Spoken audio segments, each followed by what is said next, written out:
A importância do cristianismo na Rússia. A Rússia é uma nação multicultural, com diversos credos e religiões. Os islâmicos, budistas, judeus e xamãs trouxeram grandes contribuições culturais e econômicas para o país.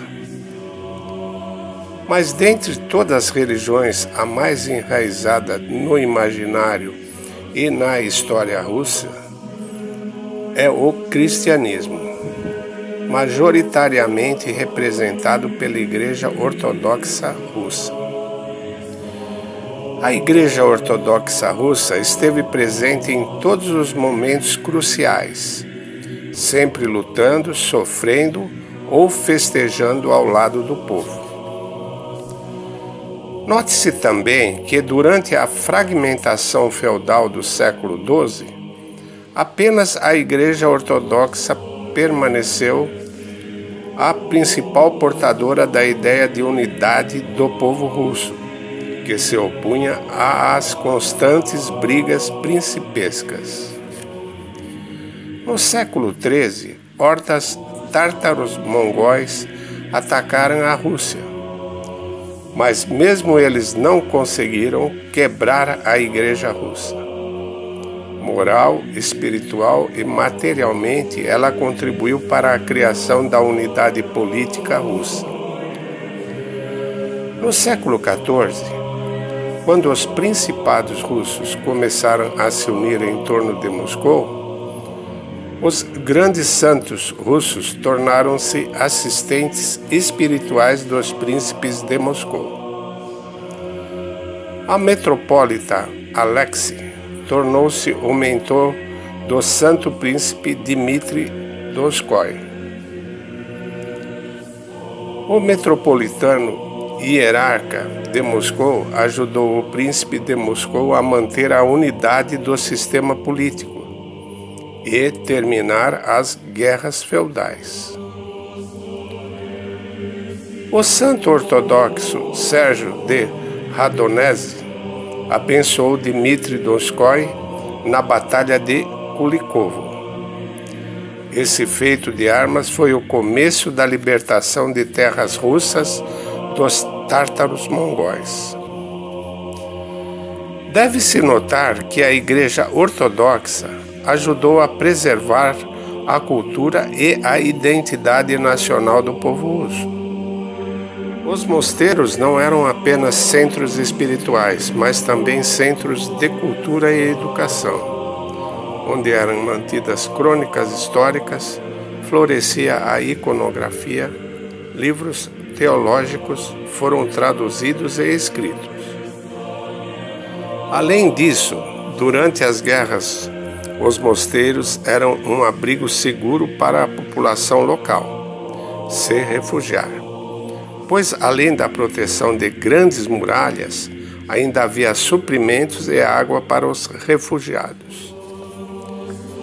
Outros momentos cruciais onde a Igreja Ortodoxa dividiu momentos de sofrimento e vitória com o povo russo foi no século XVII, quando os invasores poloneses suecos atacaram a Rússia. Na ocasião, o patriarca Hegemon foi torturado até a morte pelos invasores, por ser o líder espiritual da milícia de Minin e Podjarsk, que lutavam contra os inimigos estrangeiros. Documentos também descrevem a resistência heróica do Mosteiro da Trindade, São Sérgio, contra os poloneses e suecos, em 1608 a 1610. Alguns dizem que o cristianismo na Rússia surgiu em 954, quando o príncipe de Kiev se batizou. Mas isso é uma grande injustiça. O trabalho de evangelização nesse país é muito mais antigo. Para melhor esclarecer esse assunto, temos a honra de contar com o esclarecimento de um teólogo formado no Holy Trinity Orthodox Seminar de Nova York, o reverendo Constantino Buzikin, da Catedral Ortodoxa Russa de São Nicolau, aqui em São Paulo. Na tradição ortodoxa, fala-se de que Santo André, um dos apóstolos, visitou as colinas de Kiev. E, estando nas colinas de Kiev, ele fez uma profecia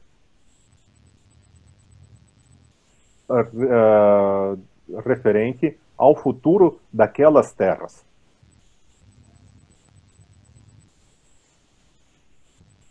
Portanto, se nós acompanharmos a tradição da Igreja, nós vemos que a terra russa teve um início, teve um primeiro contato, por assim, com o cristianismo no primeiro século, lá no início. A região que hoje é a Crimeia, Kherson, a cidade de Kherson, já existia uma cátedra episcopal. Não ao mesmo tempo, mas dois foram ao mesmo tempo, Efrem e Vassili, e depois mais três, Evgeny, Eupídio, Agafador e Capiton, foram os bispos de Kherson. Todos eles mártires. Todos eles sofreram por causa da evangelização que eles faziam. Isso é século IV.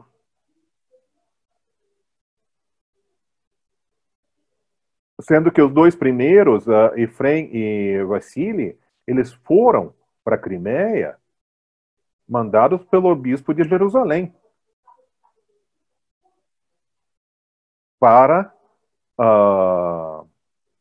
levar a fé já a alguém que estava morando ali. Lembre que aquilo tudo era, de uma maneira ou de outra, parte do Império Romano.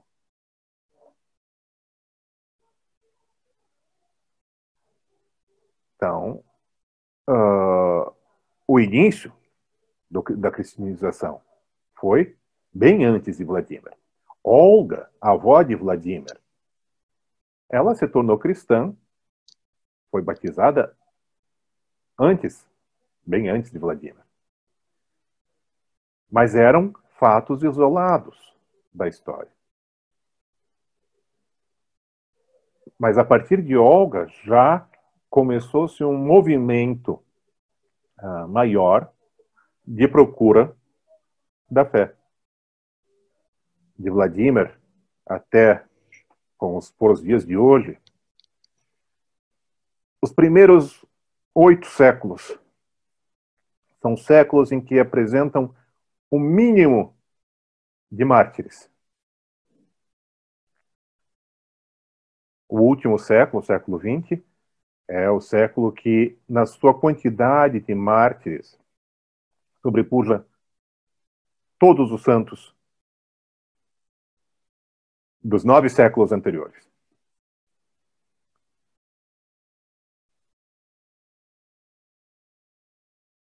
Nos séculos anteriores, então, os primeiros 9 séculos da história da ortodoxia, do cristianismo na Rússia, nós temos exemplos mais simples de santidade. Em que sentido? Um monge foi para uma floresta fazer as suas orações. Ele queria estar só ele e Deus. Ele não procurava glória, não procurava ser reconhecido, mas nessa busca da paz, nessa busca do silêncio, nessa busca da solidão, mas a solidão só no sentido humano, não no sentido espiritual. O espiritual, ele queria estar com Deus. Foi se formando aquilo que se tornou o Império Russo. Como? Simplesmente que esses monges eram o início, se tornaram como o início, os fundadores de cidades. Eles iam para o mato, para a floresta. Dentro de um pouco, mais monges vinham, se construía um mosteiro. Ao redor do mosteiro começaram a viver fiéis. E aquilo que era, na realidade, uma ermida no meio da floresta se tornou uma cidade. São vários os exemplos da história da Rússia assim.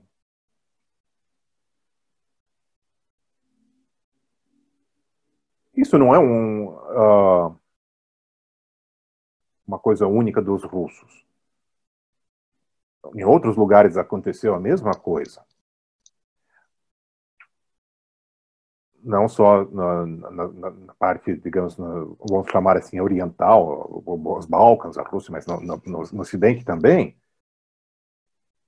Mas isso se tornou não uma exceção. Essas pequenas cidades que começaram a surgir por causa de mosteiros, de ermidas, se tornaram quase uma regra.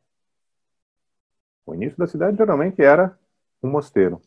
A primeira coisa que se construía era uma igreja. Muitos dos mosteiros que hoje estão sendo restaurados se encontram em lugares hoje de difícil acesso. Pergunta-se como era o acesso quando eles foram construídos. Por exemplo, o mosteiro de Valaam, no Lago Ládoga, Solovetsky o mosteiro Solovetsky, no Mar do Norte. Lugares que hoje é difícil você chegar. Mas eles chegaram e construíram. Então, São Sérgio, que é chamado o abade da terra russa. Ele é um dos primeiros grandes monges, santo monge da igreja russa, se não for o primeiro. Ele fundou aquilo que é o maior mosteiro, que é o mosteiro da Santíssima Trindade, ou também conhecido como o mosteiro de São Sérgio, hoje numa distância relativamente pequena de Moscou. De carro dá 1h30, mais ou menos, de viagem. Mas quando foi construído, quando ele começou a primeira ermida ali, era no meio do mato, literalmente.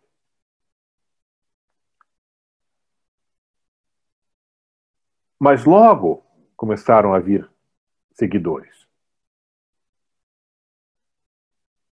Formou-se um mosteiro, São Sérgio preparou novos monges que foram adiante.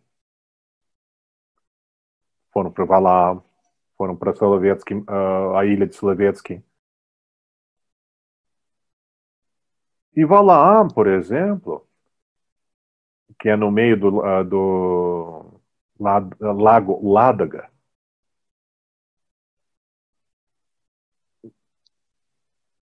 Acessível hoje, a qualquer época, mas naquela época só era acessível alguns meses por ano. Porque o lago congelava, o inverno é muito rigoroso naquela região. Mas é um mosteiro que se tornou exemplo, vamos por assim, não só na parte espiritual, com os monges que viviam lá, mas no início do século XX, o mosteiro de Valaam era um exemplo de avanço tecnológico ímpar. As estufas do mosteiro de Valaam produziam frutas tropicais. O рыбная промышленность. O trabalho pesqueiro deles era de fazer inveja para grandes pesqueiros de países de hoje, dos dias de hoje. Ou seja, aquilo que ouve-se falar que monge, o que é um monge? É aquele que não quer trabalhar, quer ficar num lugar longe de todo mundo e só rezar. Não é assim. Os monges unem a oração com o trabalho. Vamos pegar um outro mosteiro, agora mais para o sul, o mosteiro de Pochaev, também um mosteiro muito grande. E o trabalho desse mosteiro, que foi fundado por São Jó de Pochaev, é a tipografia. Eles se dedicaram durante muito tempo, durante séculos, na distribuição de literatura cristã, da catequese, de evangelhos, para toda a Rússia. Depois que o mosteiro foi fechado pelos comunistas, a tipografia foi praticamente destruída. Por um período, parte dos monges desse mosteiro se encontraram nos Montes Cárpatos, em Vladímirova, continuando a tipografia. Não é isso. E mais tarde, como continuação do trabalho desse mesmo mosteiro, foi fundado nos Estados Unidos o Mosteiro do Santíssima Trindade, o Holy Trinity Monastery, que durante décadas, praticamente do final da década de 30, comecinho da década de 40, já eles começaram, teve mais força já a partir do final da década de 40, até final da década de 90, tinha como principal obra o trabalho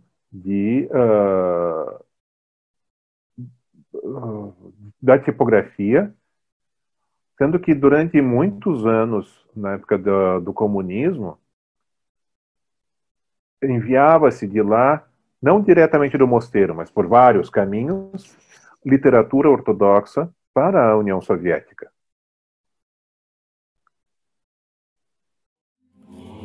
Como pudemos constatar, a Igreja Ortodoxa prestou contribuições importantíssimas para a Rússia.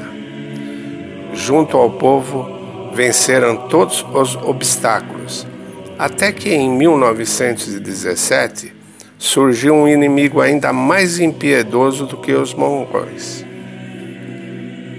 Os bolcheviques consideravam o patriarcado de Moscou um inimigo ideológico e por isso estava sujeito à destruição completa. De 1922 a 1924, o patriarca Tikhon foi preso. Sob ele foi formada a Igreja Ortodoxa no exterior.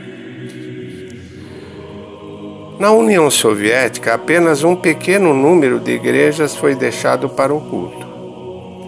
A maior parte do clero foi baleada ou estava nos campos. Na época da Segunda Guerra Mundial, toda a estrutura da igreja estava quase completamente destruída, mas o desastre das hostilidades forçou Stalin a recorrer à assistência moral à Igreja Ortodoxa Russa. Sacerdotes e bispos foram libertados das prisões.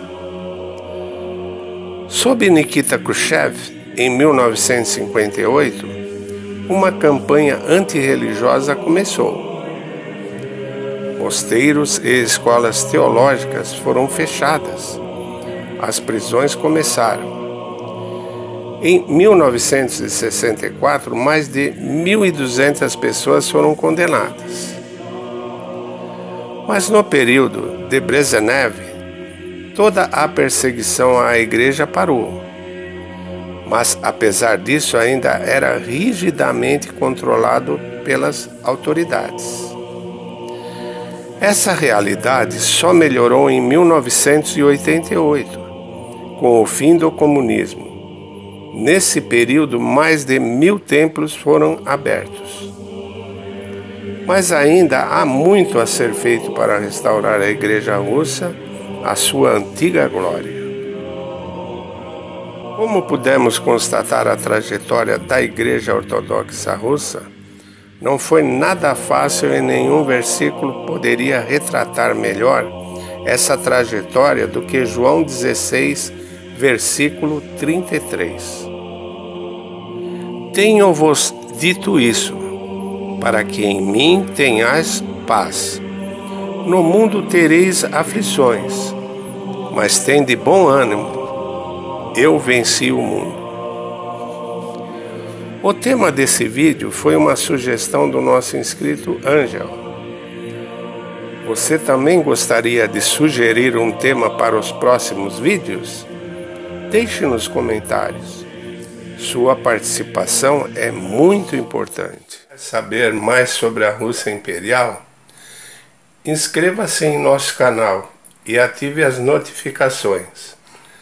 Não se esqueça do like. Até o próximo vídeo.